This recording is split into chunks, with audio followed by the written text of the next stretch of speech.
Martin Luther wrote this thing. He said, the arc of the moral universe is long, but it bends towards justice. And something in our culture wants to say, yes, that's so true. It does bend towards justice.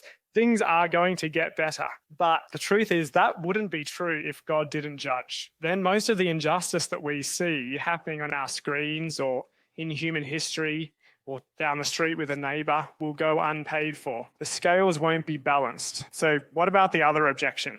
How can God be loving if he'll bring a final judgment? So what's the opposite of love? Is the opposite of love hate? The opposite of love is indifference.